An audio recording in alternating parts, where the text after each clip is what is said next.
함께 자리에서 일어나시겠습니다. 우리 성도의 고백 함께 주보 있으시죠? 네, 주보 보시면 1번 이렇게 하면 여러분 함께 하십니다. 1. 우리는 하나님의 자녀입니다. 2. 우리는 예수 그리스도를 믿습니다. 3. 우리는 예수 그리스도가 십자가에 죽으시고 3일 만에 부활하셨음을 믿습니다. 4. 우리는 예수 그리스도가 생명이심을 믿습니다. 5. 우리는 예수를 믿음으로 새로운 피조물로 살아가고 있습니다. 아멘. 자리에 앉으시겠습니다.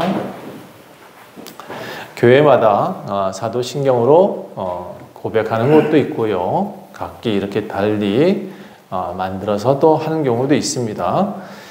꼭 사도신경만 해야 된다는 법은 없으니까 좀 함께 양해하시고 들어주시면 좋겠습니다. 어쩌면 이게 더 실질적인 고백이 될 수 있을 것 같아요. 자, 본문 함께 보겠습니다. 누가복음 22장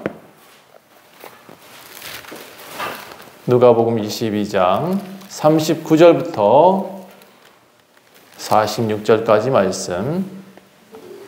우리 임기섭 집사님 나오셔서 함께 읽어주시겠습니다. 누가복음 22장 39절부터 46절.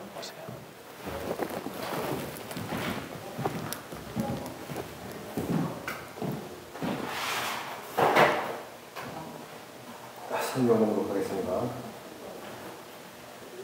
예수께서 나가사 습관을 따라 감람산에 가시매 제자들도 따라가더니 그곳에 이르러 그들에게 이르시되 유혹에 빠지지 않게 기도하라 하시고 그들을 떠나 돌 던질 만큼 가서 무릎을 꿇고 기도하여 이르시되 아버지여 만일 아버지의 뜻이거든 이 잔을 내게서 옮기시옵소서. 그러나 내 원대로 마시옵고 아버지의 원대로 되기를 원하나이다 하시니 천사가 하늘로부터 예수께 나타나 힘을 더하더라. 예수께서 힘쓰고 애써 더욱 간절히 기도하시니 땀이 땅에 떨어진 핏방울같이 되더라.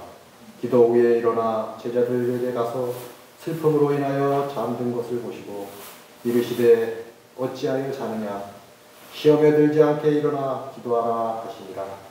아멘. 오늘 제목은 여러분이 함께 읽어주시겠습니까? 시작. 네, 우리 아버지를 부를 때 아버지 이렇게 부르진 않을 것 같아요. 네, 좀 더 크게 시작. 아버지요. 그렇죠. 왜 우리가 부르짖어 기도할까요? 가끔 아버지가 우리한테는 해결책이니까. 그렇죠? 우리 가끔 기도할 때 아버지 하고 부르잖아요. 네, 우리만 할 수 있는 특권인 거 아시나요? 예, 알라신도 그렇게 못해요. 예, 그리고 또 부처도 그렇게 못해요. 어디다가 대놓고, 그죠? 그들은 신이라고 말하면서 정말 신답게 굴어요. 모든 사람을 군림시키죠. 그런데 우리 하나님은 우리를 자녀라고 부릅니다. 예, 우리를 자식이라고 해요. 자식이라고. 그렇죠? 그리고 당신은 아버지라고 말을 해요. 이건 정말 놀라운 거예요. 저는 어느 종교에서도 발견하지 못했던 그런 놀라움이 여기 있다고 생각해요. 우리가 어떻게 아버지라고 부를 수 있을까? 그래서 오늘 이 아버지의 마음이 정말 담긴 구절이 있어요. 그리고 예수님이 정말 애쓰고 수고하면서 뱉어낸 살면서 가장 힘든 말을 한번 하세요. 그리고 그 말을 통해서 아버지와의 교통이 나타나고 이 땅에 오신 목적이 다 나타나고 그래요. 자, 오늘 이 말씀을 전하기 위해서 제가 조금 앞에 다른 이야기를 좀 할게요. 여러분, 목회자도 가끔 외로움을 탑니다. 그리고 가끔은 힘들어요. 여러분, 가끔 외로움을 탈 때가 여러분도 있죠? 예. 한 사람만 대답했을까? 외로움 타는 사람 없나 봐, 그렇죠? 저만 이상한 거죠, 좀. 어떤 목사님, 아니 근데 사람들이 그러더라고요. 목사님은 어떻게 하나님과 함께 하는데 그렇게 힘들다고 말을 하고 외롭다고 말을 할 수 있습니까? 라고 말을 해요. 그래서 제가 그러면 또 가끔 그런 생각을 하시는데 어떤 사람 정말 믿음이 좋아서 그런지 몰라도 그런 얘기를 하세요. 아니 목사님 하나님이 먹이시고 입히시는데 왜 힘듭니까? 라고 물어봐요. 저한테. 그럼 제가 그래서 그분한테 그랬으면 좋겠어요. 당신이 우리 교회 와서 목회하시죠. 그랬으면 좋겠어요. 어느 분 목사님들은 사실 이렇게 말하면 믿음이 없다고 질책도 하시더라고요. 그래서 참 근데 제가 알기로는 큰 교회 목회하던 분도 작은 교회 오셔서 참 고전하신 분 참 많더라고요. 그게 뭐 시기에 따라서 큰 교회 됐는지 모르겠지만 다시 개척하고 싶지 않은 건 또 그분이나 저나 비슷한 것 같아요.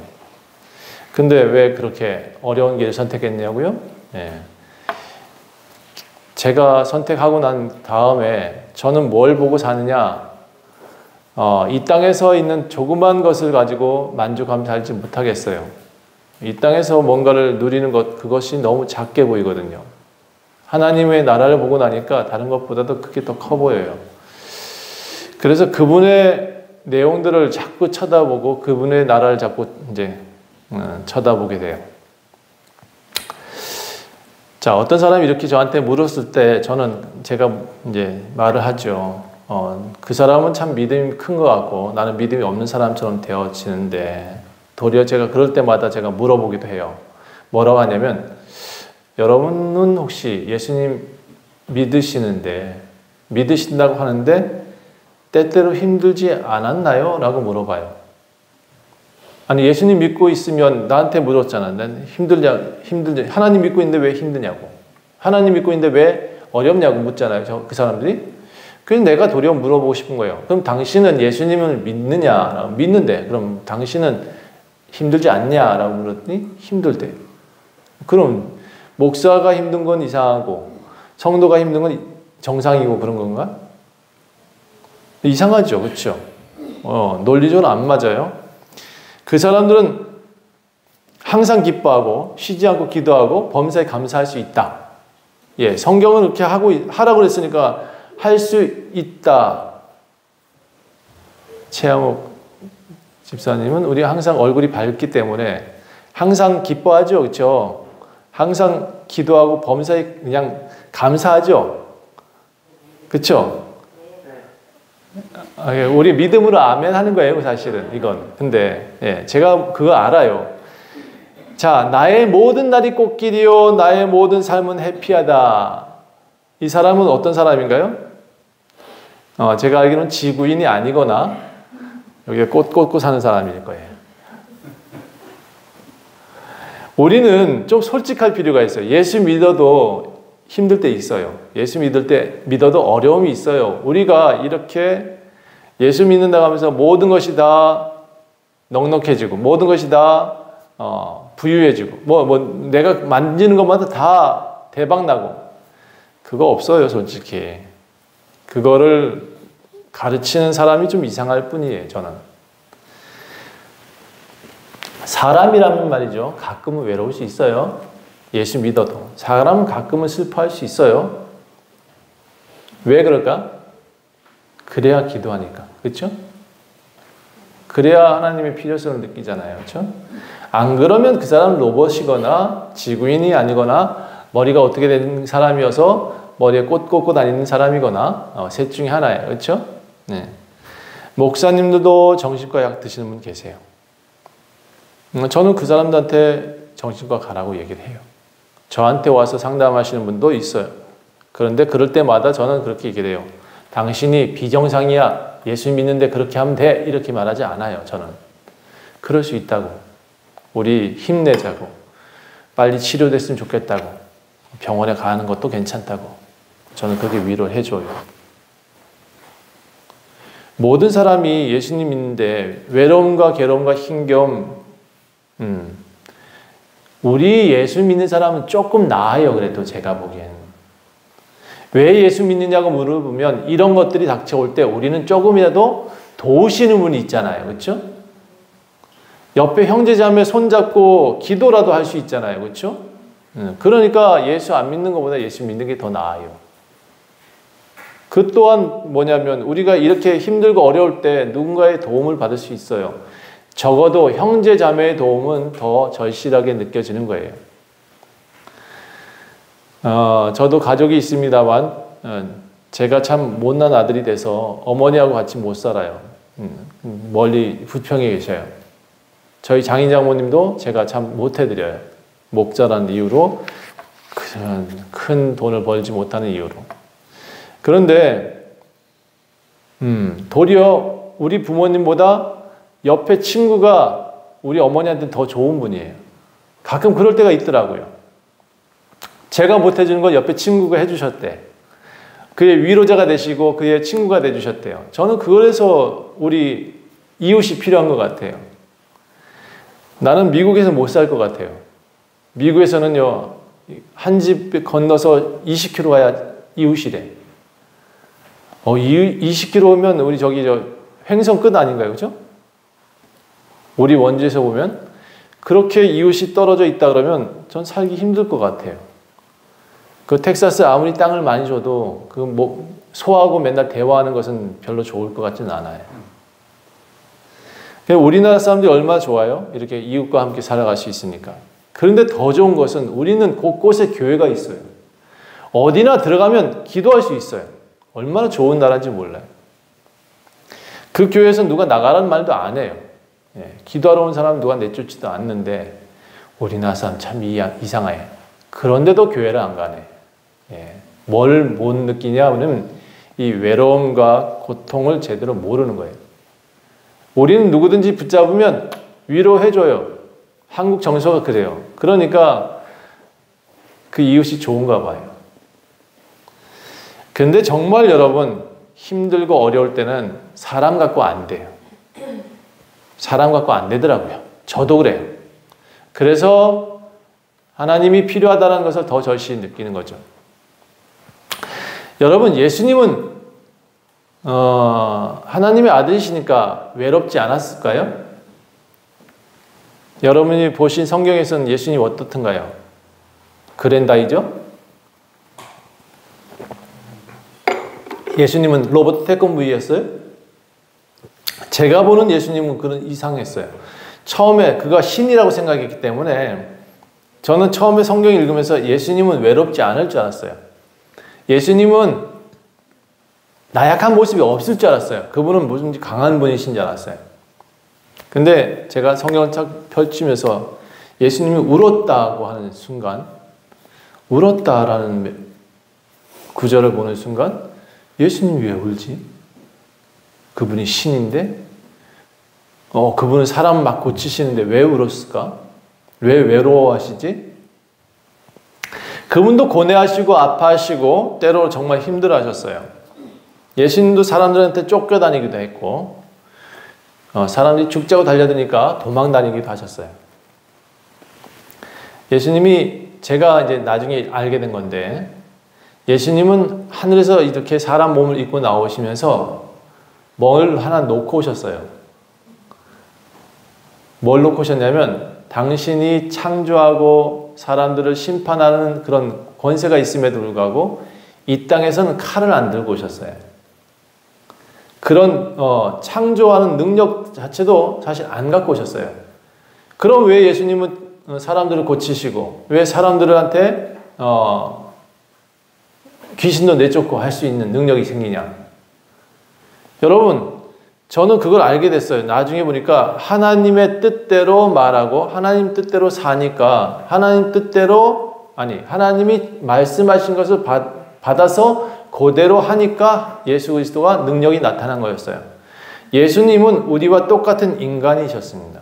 그분이 이 땅에 내려오셨을 때는 신적인 능력을 내려놓고 오셨어요. 많은 사람들이 저한테 물어요. 그럼 예수님은 어떻게 그렇게 이상한 일들 많이 하셨냐? 그렇게 놀라웠게 담대하게 말씀하실 수 있느냐? 칼도 없고 여기 성경에 나오는데 몽치라고 했어요. 옛날에 전쟁 가면 칼이나 몽치 갖고 싸웠던 모양이에요. 그런데 그런 거 없었어요. 그런데도 당당하게 하실 수 있었던 이유, 그분은요, 이 땅에서 만족하며 살지 않았어요. 이 땅에 오신 이유는 바르게 전하기 위해서 왔지 이 땅을 정복하러 오신 건 아니었어요. 그러니까 칼과 몽치가 필요 없어요. 자, 예수님은 고뇌하시면서 이 땅에 육체적인 모습으로 오셨지만 신적 능력을 내려놓고 오셨다? 여러분 잘 이해가 안 될 수 있는데 이렇게 이해하시면 돼요. 예수님은 우리와 똑같은 육체가 있고 아파하신 분이셨다. 이 땅에 오실 때는 하나님의 모습을 내려놓고 오셨어요. 대신 그분의 모습을 그대로 비출 수 있는 사람이셨어요. 그러면 우리도 똑같이 그렇게 될 수 있다는 얘기예요. 다른 말로 우리도 똑같이 사람을 고칠 수 있고 똑같이 사람들한테 호통칠 수 있고 담대할 수 있어요. 위정자들한테 전 되게 담대하거든요. 제가 만나는 위정자들은 다 저를, 제가 바른 말을 할지 좋은 말 해줄지 모르지만 저를 그래도 되게 어려워해요. 왜 그러냐? 저는 당당하거든요. 저는 하나님 음성을 바로 전달을 해버리는 사람이라고 생각해요. 그렇게 해야 저희가 당당할 수 있을까? 옛날에는 이러지 못했던 것 같아요. 하나님을 정확히 알고 난 다음부터는 제가 또 이상하게 담대해졌어요. 뭐 죽이면 죽이라지 뭐 이런 마음으로 살았던 것 같아요. 자, 그분이 우리와 똑같은 육체를 입고 오셨다. 이걸 잊으면 안 돼요. 우리가 만약에 예수님이 십자가에 달려 죽으실 때 우리와 다른 모습으로 죽으셨다 그러면 그분은 우리를 기만하신 분이세요. 일부러 안 내려왔다?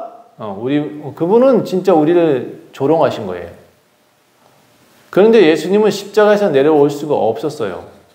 왜? 예수는 인간이셨거든요. 그 당시만 해도 더더욱이나 철저한 인간으로 계셨어요. 자, 오늘은 진짜 오늘부터 이 성경에 나오는 내용들 보시면 예수님은 진짜 가냘픈 사람이세요. 제자들은 어떻게 했는지 알아요? 나중에 다 도망가 버려요. 우리도 똑같더라고요. 제가 보니까 예수를 진짜 알고 하나님을 정확히 알고 난 다음에 이상하게 성도들이 도망가 버려요. 제가 교회를 정확히 알리고 예수님을 정확히 알리니까 큰 교회 있는 사람이 더 우리 교회에 와서 하나님 뜻을 들어야 되는데 그 교회를 벗어나지 못해요. 그 이유를 제가 분명히 알게 됐어요. 그들도 스스로 얘기를 해요. 알면서도 못 나온대요. 왜? 교리에 묶이면 그래요. 자, 다시 본문 돌아가서 예수님 감성이 무척 풍부하셨습니다. 예수님은요, 이스라엘 올라갈 때, 이스라엘 성전에 올라갈 때 막 울었어요. 그리고 죽은 나사로 무덤 앞에서 마리아하고 마르다 이 두 자매하고 나사로 죽었다고 그 무덤 앞에서 울었어요. 예수님은요, 그렇게 감성이 풍부했어요. 어린 아이 잃어서 엄마가 이제 아이 짊어지고 그 장례하러 내려가는 그 순간 예수님 그 부모 얼굴 보고 그 엄마의 얼굴 보고 그 아들을 살려주시거든요. 그런데 그 여인한테 뭐라 하냐면 불쌍히 여겼다라고 되어 있어요. 예수님은 진짜 사람답다고요. 그 사람은. 가끔 화도 내셨어요. 성전에서 장사하는 사람들 앞에서 단호했어요. 그들한테 채찍 휘두르고 큰 소리치기도 했어요. 바리새인 대제사장 앞에서는 그때 당시에 목사들이죠. 그때 당시에 뭐 원주시 기독교 연합회 회장님들 좀 될 거예요. 그런 사람들 앞에서 당당했어요. 뭐라고 했냐면 독사의 자식들아까지 이렇게 욕도 하셨어요. 예수님이 욕을 했냐? 욕보다 더 심한 걸 하셨어요. 그때 라가라고 하는 것이 가장 큰 나쁜 욕이었는데 예수님은요, 그 사람들한테, 목사님들한테 얘이 독사야 라고 얘기했다고. 더 나쁜 말일 수도 있어요. 예수님은요, 우리가 가지고 있는 모든 감정 다 갖고 계셨어요. 근데 왜 우리와 달랐을까? 왜 우리가 그분을 믿을까요? 그분은 하나님께로 왔어요. 그리고 하나님께로 간다는 것을 분명히 알았어요. 그게 여러분과 예수님과 좀 다른 점이에요. 여러분은 지금 이 땅에서 영원히 살길 원할 수 있는 사람들이 있어요. 제가 보니까 많은 기독교인들이 그걸 바래요. 교회를 다니면서도 이 땅에서 영원히 산다라고 생각을 해요. 그런데 예수님은 그러지 않았어요. 당당했어요. 왜? 이 땅에서 곧 갈 거라는 것도 알기 때문에 당당할 수밖에 없어요. 기독교인의 신앙들 자신이 어디서 왔고 어디로 가는지 분명히 알면 당당할 수 있어요. 예수님 말에는 굉장한 능력이 있었습니다. 말만 하시면 귀신들이 떨었어요. 말만 하시면 안진뱅이가 일어났어요. 왜 이러냐? 당신의 능력이라기보다는 하나님의 입에서 나오는 말을 그대로 전달했기 때문에 그래요. 예수님은 여러분과 똑같아요. 그런데 여러분과 다를 수 있는 이유가 뭐냐면 내 말을 하느냐 하나님 말을 하느냐의 차이점이에요. 그래서 제가 가끔 무모한 사람을 봐요. 너무 믿음이 좋구나 하는 사람을 보는데 철저하게 훈련돼서 그렇게 하는 것을 알고 있지 저는 그 사람이 진짜 하나님의 사람으로 말을 한다라고 본 적은 없어요. 어떤 경우냐? 제가 윤석전 목사님의 교회였던가 어디 순복음교회였던가 정확히 모르겠는데 성경 구절을 들고 다니면서 사람들한테 막 선포해요. 귀신도 막 내쫓는 것처럼 보여요. 그런데 그 사람 말하는 게 아나무인이에요. 완전히 무당 같아. 모든 사람들한테 호통치고 다녀요. 그거는 좀 다른 거예요. 예수 믿는다고 해서 사람들이 인격적이지 않는 구조로 바뀐다라는 것은 아니에요. 예수님은 되게 인격적이었습니다. 아무나 그렇게 소리치거나 아무나 그렇게 성경 구절을 들이대면서 사람들 채찍하시는 분이 아니세요. 기독교가 그렇게 가면 이상한 종교가 돼버려요. 근데 한국 교회 특히나 이상한 교회에서 많은 것 같아요. 사람들을 성경 구절로 막 두들겨 패요. 강대상에서 목사님이 성경 구절을 들이대면서 아무나 불러내놓고 심지어 어떤 사람은 앞에다 나오래 가지고 뺨을 때리대. 예, 그거는 하나님 말씀을 정확히 몰라서 그런 거예요. 예수님을 정확히 안다면 그렇게 하면 안 되죠. 다시 예수님은 당신 생각대로 한 적이 한 번도 없어요. 그래서 담대할 수 있었고 그래서 사람을 고칠 수 있었고 그래서 무엇은 일이든지 할 수 있었던 분이긴 한데 오늘 본문 보면 예수님은 그런 모습이 싹 사라져 있어요. 예수님은요 굉장히 고뇌하는 분으로 나타나고 있어요. 아주 인간적이에요. 그리고 고통하시는 분으로 나타나고 있어요. 지금까지는 바깥에서 그렇게 열심히 사람도 고치시고 또 호통치시는 모습도 있었지만 오늘 본문을 보면 여러분하고 저하고 다른 바가 없다. 예수님은 저하고 다를 바가 없어요.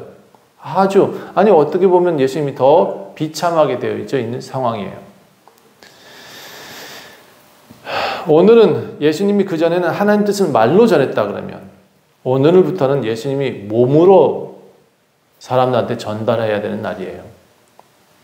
모든 인류를 사랑하신다 예수님이 그렇게 말씀했어요. 하나님이 그렇게 말씀했어요. 그런데 하나님 아버지가 그 약속하신 여러분한테 하신 약속을 이루는 날이 오늘이에요. 22장부터는 그런 날이에요. 여기는 뭔가 이적과 기적도 안 나타나요. 사람들한테 그렇게 이적과 기적을 많이 일으키심에도 불구하고 오늘부터 하나님은 예수님한테 철저하게 뒤돌아 계세요.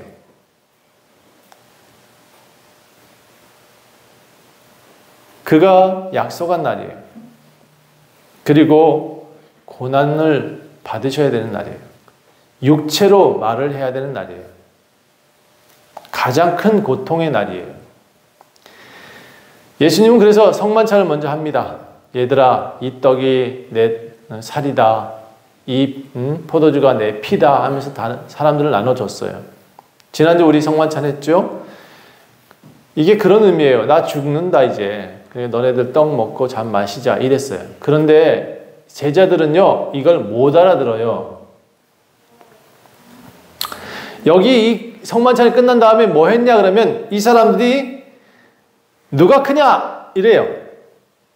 야, 내가 크다, 너가 크다 막 이래요. 이게 왜 그런 현상이 나타나냐면 예수님은 지금 예루살렘에 올라와 있거든요. 그리고 예루살렘에서 이제 왕이 될 것이라고 제자들은 믿고 있었어요. 그래서 그 중에 내가 좌회정할 거야, 나는 우회정할 거야 이렇게 말하고 있는 거예요. 나 국무총리할 거야 이렇게 말하고 있는 거예요. 참 이상하죠. 28절 한번 볼까요? 여러분 한번 잠도 깰 겸 한번 크게 읽어봐야겠습니다. 28절부터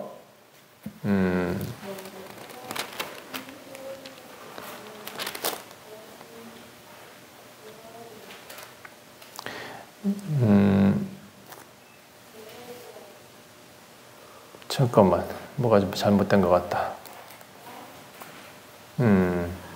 28절 한번 읽어봅시다. 시작. 너희는 나의 모든 시험 중에 항상 나와 함께한 자들인즉 내 아버지께서 나라를 내게 맡기신 것 같이 나도 너에게 맡겨 너희로 내 나라에 있어 내 상에서 먹고 마시며 또는 보좌에 앉아 이스라엘 12지파를 다스리게 하려 하노라. 네, 여기까지.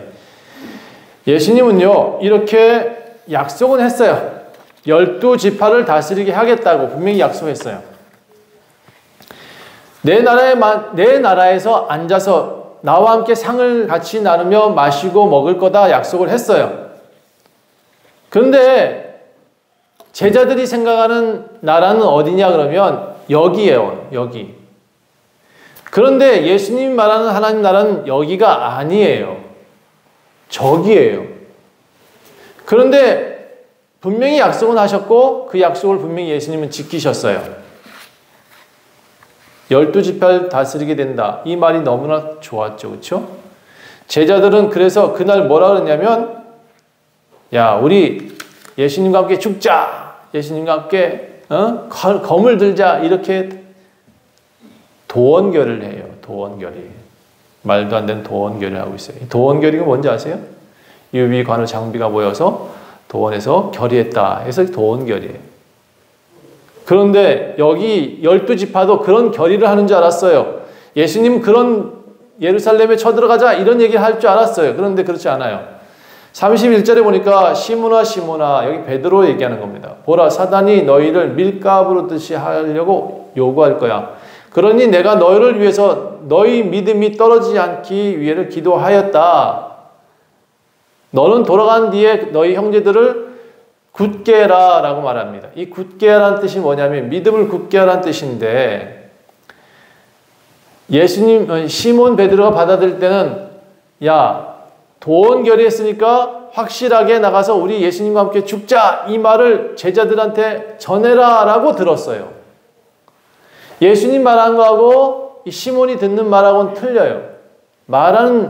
예수님 말하는 것은 너희 믿음을 굳게 해라 라고 하는 건데, 제자들이 듣는 것은 이 믿음으로 우리가 나가서 싸우자 이런 식으로 말하고 있어요.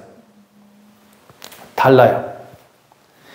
이 말은 무슨 얘기냐? 한글로 풀어볼게요. 지금 현대말로 시몬 베드로야, 너가 이들 중에 가장 나이가 많으니까 형제들을 잘 다독여라.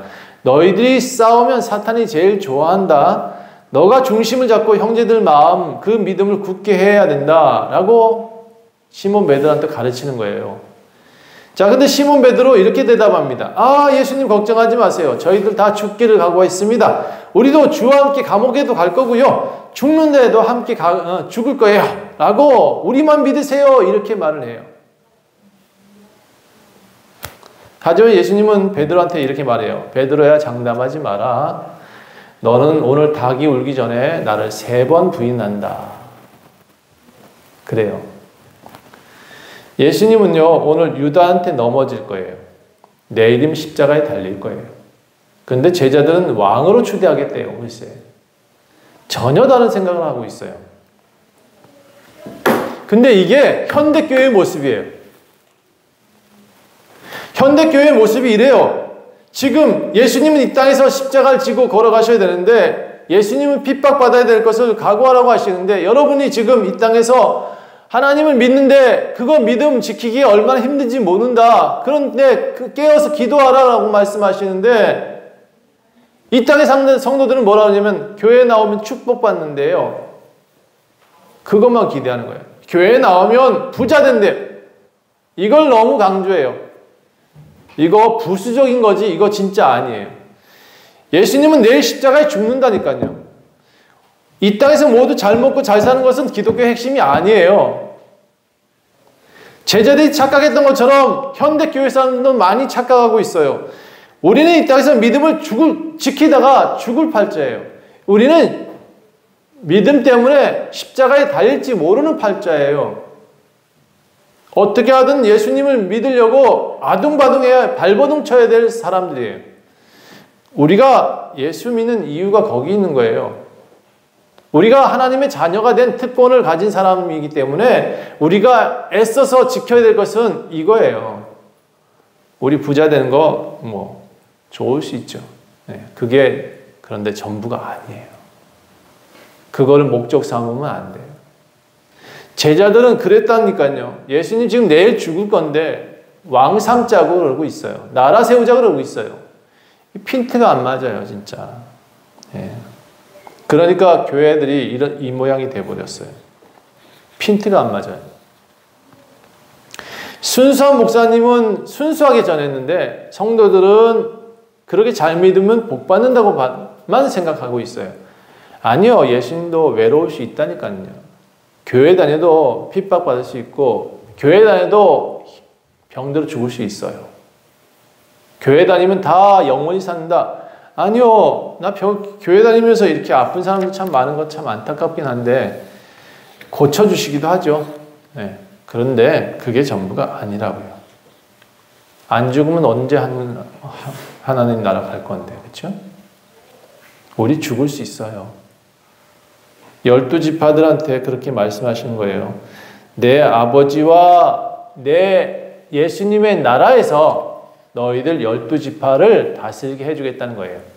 우리한테도 그 약속을 하셨어요. 우리가 믿음을 지키고 살면 하나님 나라에서 보화가 더 크대요.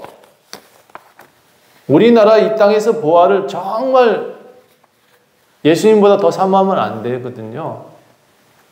그 원칙을 벗어나면 안 돼요. 그 생각을 자꾸 벗어나니까 우리가 못 사는 거예요. 저는 그렇게 보여요. 그 하나님 나라를 위해서 헌신하며 사는 사람들은 어디서 공급돼도 공급되어져요. 제가 오늘 여러분한테 알코올 나눠드릴 건데, 저 알코올 어디서 왔어요. 저는 그렇게 생각해요. 주의 뜻에 합당하면 우리에게 주실 것이 많다. 우리가 주의 뜻에 합당하게 살면 주님은 우리에게 해주실 것도 많고 이 땅에서뿐만 아니라 하나님 나라에서는 마찬가지예요. 그래서 성경에 예수님 말씀하시길 제자들이 물었잖아요. 우린 다 버리고 예수님 따랐는데 우린 뭐가 있어요? 그랬더니 너네들 이 땅에서도 복을 받고 하나님 나라에서도 복을 받을 수 있다. 저는 이 땅에서 잘 되는 거 그거 한 구절 그거 외에는 발견한 적이 없어요. 모든 것을 다 하나님께서 그 땅에서 약속하신 것을 우리한테 주기를 원하시지 이 땅에서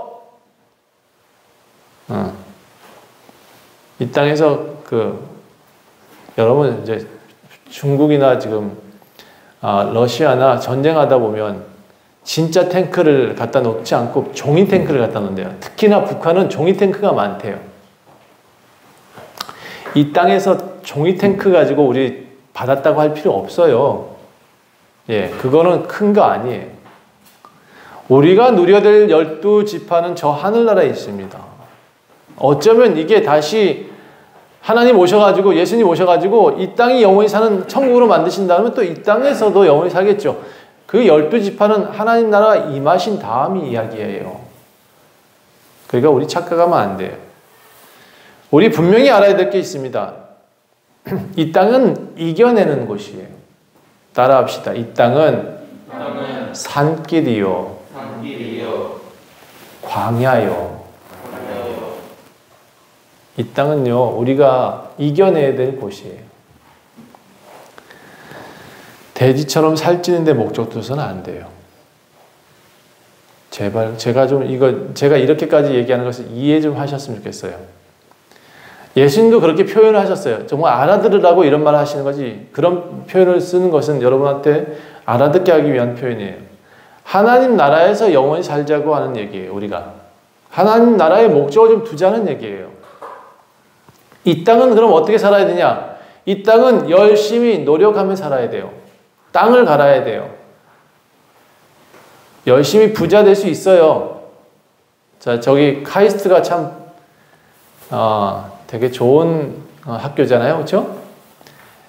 매년 기부자가 얼마 나오냐 그러면 지난해 뭐 300억 턱 내놓으신 분도 계시고 이수영이신가 뭐 700억 내놓으셨다 그래요.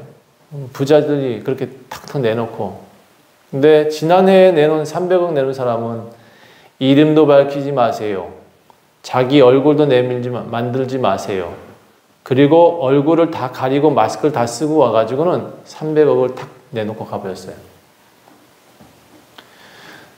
저는 그 사람이 크리스찬일 것 같아.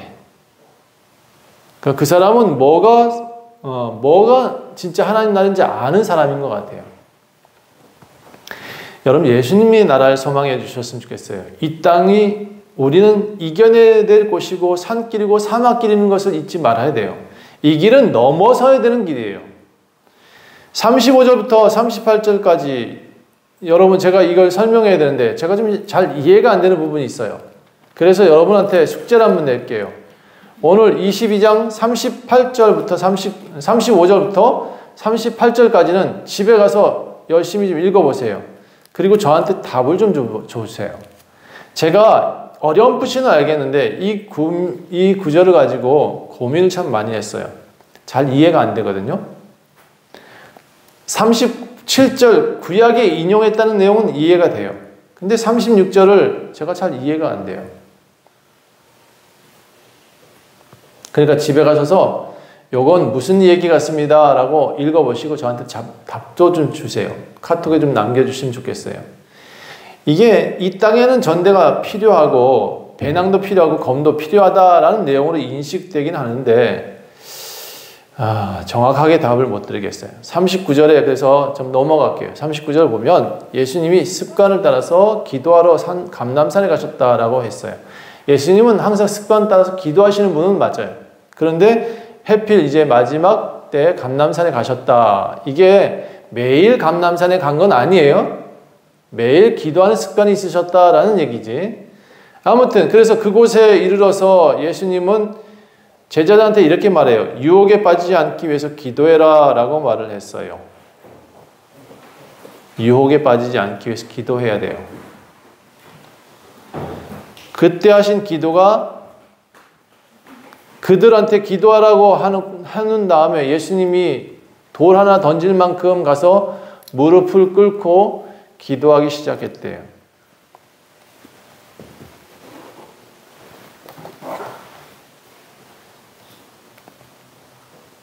어떻게? 이렇게.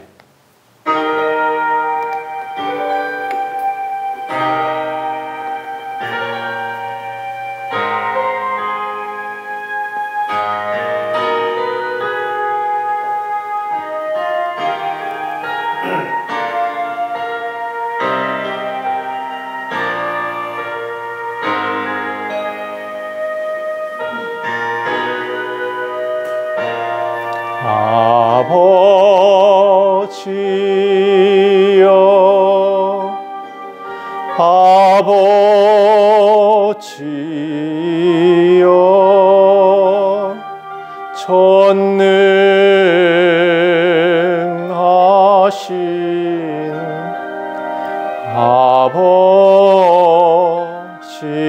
아버지여 당신 뜻이 얻은 당신 뜻이 얻은 이 잔을 내게서 옮기옵소서.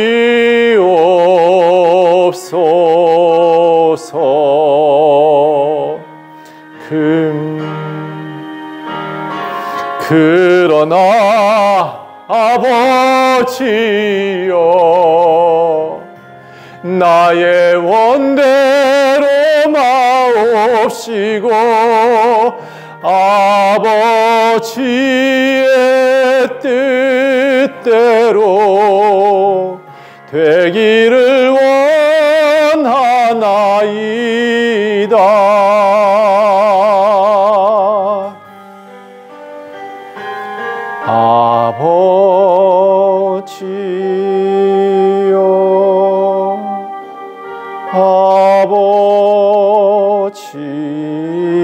아버지여, 전능하신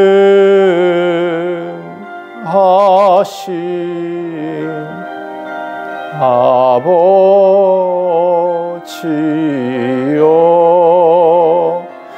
당신 뜻이 얻은 당신 뜻이 얻은 이 잔을 내게서 옮기옵소서. 그러나 아버지여, 나의 원대로 마옵시고 아버지의 뜻대로 되기를 원하나이다.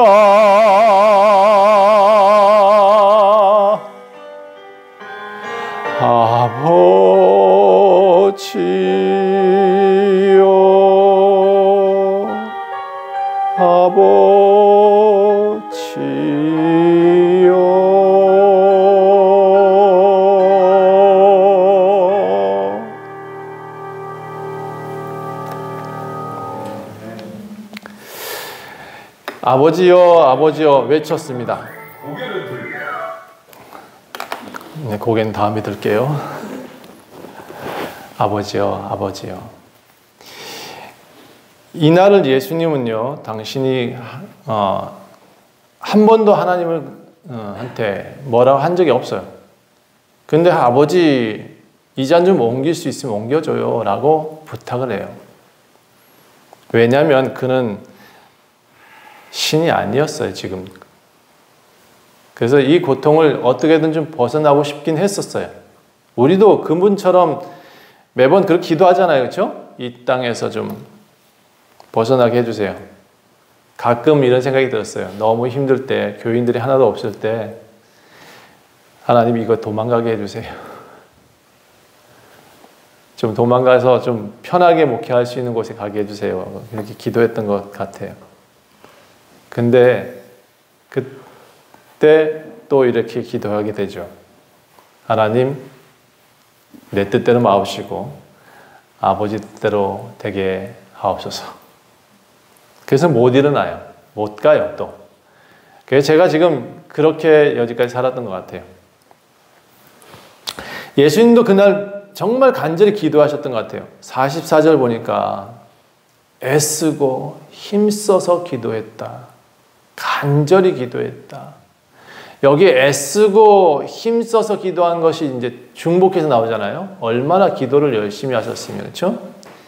기도를 기도하시다 어떻게 되냐? 땀이 핏방울까지 되는 것처럼 찐득찐득하게 떨어지는 거예요. 그러니까 얼마나 애쓰고 수고하는지 모르죠.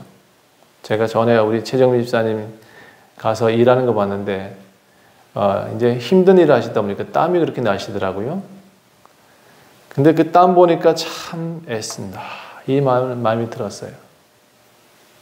정말 일반인이 내는 땀하고 좀 달라요.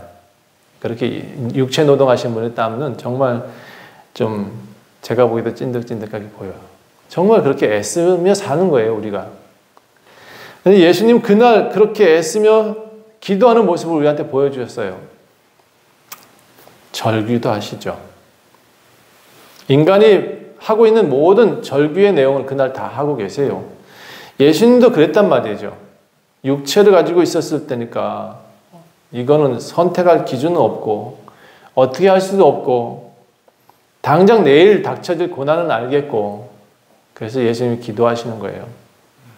이 닥쳐질 고난 이겨내게 해달라고. 하나님 이건 내 힘으로 안 되니까 좀 힘 좀 내게 해달라고. 여러분 그래서 우리도 기도하는 거예요. 내 힘으로 안 되니까 기도하는 거지. 왜 기도하겠어요? 그렇죠? 제자들 뭐 하고 있었냐? 기도 후에 제자들한테 가봤어요. 그런데 제자들이 슬픔으로 인해서 잠들었다 이렇게 돼 있어요. 여기 제자들이 슬픔으로 인해서 잠들었다. 여러분 어떻게 동의하세요? 전 동의 못하겠어요. 이거는 예수님이 표현이에요. 예수님이 제자들의 모습을 좋게 표현하고자 하시는 표현이지 예수님이 슬픔에 지금 있는 것을 표현하고 싶은 거예요. 제자들이 지금 슬픈 게 아니야. 제자들은 뭐 생각이 없어요. 그냥 TV 자고 있는 거지. 그래서 예수님이 그들을 깨워요. 시험에 들지 않게 기도해라 라고 말을 해요. 예수님 마음이 지금 슬프다는 거예요.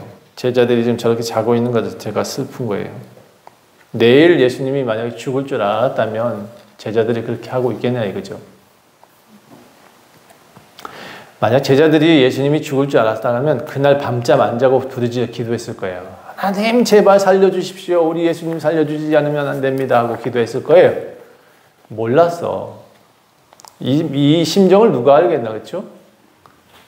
근데 예수님 이후에 나중에 부활하시고 난 다음에 그 다음에 나중에 제자들의 모습은 이와 같이 살아요. 베드로는 매일 예수님처럼 기도해요. 습관을 따라서. 왜 그렇게 됐을까요? 나중에 예수님을 알게 됐어요. 그 말이 뭔지, 12지파를 다스리게 해준다는 얘기가 뭔지, 당신이 지금 이제 왜 그때 싸운 걸 가지고 되게 후회했을 것 같아요. 아이 바보들, 내가 그때 왜 싸웠을까? 에? 그렇게 자기를 책망하면서 했을 것 같아. 자, 그날 유다가 있었죠. 이 유다는 돌이킬 수 없는 죄를 짓습니다. 예수님한테 입맞춤으로 예수님을 팔아버려요. 그리고 이 사람은 돌이키지 못했어요. 베드로는요 좀 달랐어요. 베드로도 비슷해요. 사실은 예수님 팔아넘긴 사람이나 예수님을 부인했던 사람이나 뭐가 달라? 똑같지, 그렇죠? 그런데 베드로는 나중에 회복할 기회가 있었고, 그러니까 절대 죽으면 안 돼요. 유다는 그렇게 한 다음에 목매다 죽어버렸어요. 그러니까 우리가 자살하지 않아야 될 이유도 여기서 발견할 수 있는 거예요. 회복할 수 있어요. 그래야 살아야 회복할 수 있어요. 자, 그리고 심지어 예수님 팔아넘기고, 그런데 요즘도 예수님을 팔아넘겨요, 교회들이. 제가 아까 말씀드렸죠. 잘못 가르치니까 팔아넘기고 있다고 말하는 거예요. 예수님이 원하시는 것은 성도들이 십자가를 따라 나와 함께 지고 걷는 거예요. 이 땅에서 잘 먹고 잘 사는 게 목적이 아니에요. 너무 많이 핀트가 번나갔다니까요. 교회 성도들한테 잘 가르쳐야 될 부분 오늘 정확히 아셔야 돼요. 오늘 여러분한테 축복 얘기하지는 않겠습니다. 여러분 십자가 지고 따라가야 돼요. 예수님은. 고난의 길이에요. 때로는 욕먹을 길이에요. 그 길을 걸어가야 진짜가 되는 거예요. 그게 진짜 신앙인이라니까요. 돈깨를 맡았던 사람 유다 30냥에 팔아버렸다니까요. 돈 좋아하던 사람이 그렇게 돼요. 돈 하던 사람은 결국 말로가 돈으로 망해요. 아니 몇백억씩 가지고 있던 사람이 몇 천만 원, 몇 억의 부도가 나더라고요.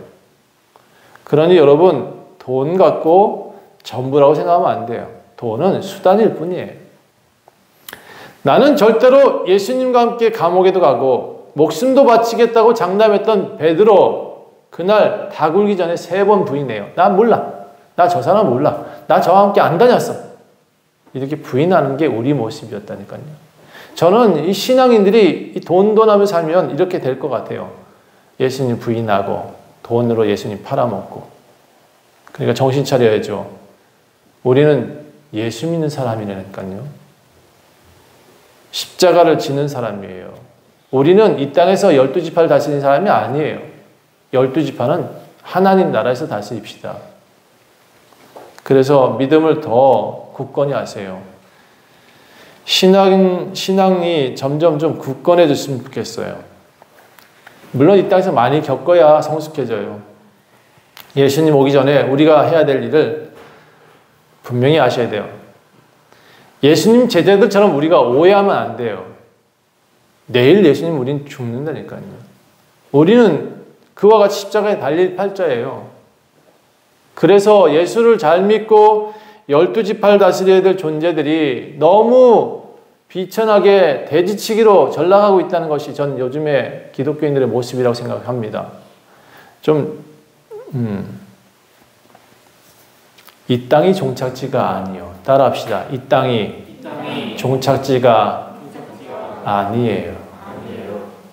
이 땅은 과정이에요. 결과는 하나님 나라에서 이루어져요. 이 땅에서 좀 못 살았다. 괜찮아요. 당당하세요. 저처럼. 이 땅에서는 뭐 욕심낼 필요 없어요. 필요한 만큼 다 주셔요. 우리는 무엇을 하면 된다? 하나님 나라 소망하고 살면 돼요. 그러면 이 땅에 먹을 것 다 채우시고 입히시고 사업하는 데 사업하게 하십니다. 전 그렇게 믿어요. 그러니 여러분 정확히 알아야 돼요. 우린 예수 믿고 십자가에서 죽을 팔자라는 것을. 우리 이 땅에서 큰 집 짓고 살 사람 팔자가 아니에요. 이 팔자라는 얘기를 왜 할까 그렇지? 여러분 이해가 되라고 하는 얘기예요. 우리 팔자 없어요. 사실 다 예수 믿기 때문에 예수 믿는 사람들의 삶을 살 뿐이지 그런 거 없어요. 다만 여러분이 이해 쉽게 하려고 쓰는 얘기일 뿐이에요. 여러분은 당연히 예수의 제자가 되십시오. 예수의 뜻을 전하며 사는 성도들이 되십시오. 원주 좋은교회 성도들은요, 여러분은 하나님의 뜻을 전하는 삶을 사십시오. 그러면 해결돼요. 이 땅에서도 해결되고 하나님 나라에서도 12지파를 다스릴 수 있는 귀한 존귀한 사람들이 될 수 있어요. 기도하겠습니다. 하나님 오늘은 축복에 관한 얘기 하나도 안 했어요. 그저 어떻게 보면 더 성도들한테 정신 차리고 예수님 믿자라고 말하고 있어요. 예수님 십자가에 달리시는 그날 밤에도 제자들은 이 땅에서 예루살렘에 예수를 왕으로 세우자라고 착각하고 있습니다. 우리도 이 땅에서 교회 다니면 다 복 받는다라고 착각하고 있는 것 같아요. 하나님, 우리 이 땅에 살면서도 외로울 수 있고 이 땅에 살면서도 괴로울 수 있다는 걸 다시 한번 알게 됐습니다. 그럴 때마다 예수 십자가 생각하면서 우리 극복하며 살기를 원합니다. 다시 한번 우리 신앙이 뭔지 분명히 하게 하시고 주의 뜻을 분명히 전할 수 있도록 도와주세요. 하나님, 우리가 주의 사람입니다. 예수의 사람이죠. 절대로 돼지치기 되지 않게 도와주세요. 감사드리며 예수 그리스도의 이름으로 간절히 기도합니다. 아멘.